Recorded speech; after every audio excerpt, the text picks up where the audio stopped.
is pure. Ideally you find treasure, you find something you like, you find something that makes you laugh, or you find something that you can stick on eBay and buy it for 20 quid, sell it for 100. So be it. We're here on the Penryn Campus where they're running the Ace Kilo Vintage Sale, and now as you can see it's quite busy up there. We spoke to one of the organisers, Andrew, who's going to tell us more about all of this.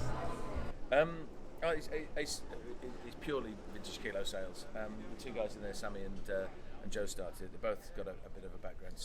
Joe had been running vintage sort of by the item, both online and events. Sammy had been working in kilo sales, and a lot of that. There's two kind of ends to it. There's the big companies that wheel up and sort of in massive trucks, and they do the city centres and once a year kind of big ones.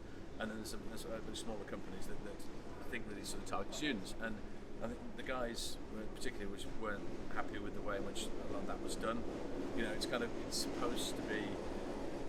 supposed to be sustainable vintage fashion, and you look at the sort of companies doing. And what we want to be able to do is find wonderful things. We buy bales, we import from other countries, from the States, things like that. And we open bales, and sometimes you find some amazing things. And we want the students to be able to get that. They want to be able to. We had a bale of long coats. It just said long coats on it, and we opened up, and they were all Yves Saint Laurent trench coats. They go for like $1,500, but they were in there going for about 20 quid. And we want students to be able to find that. If they want to go on Etsy or Depop or eBay, whatever, that's great. They should be able to get money from that.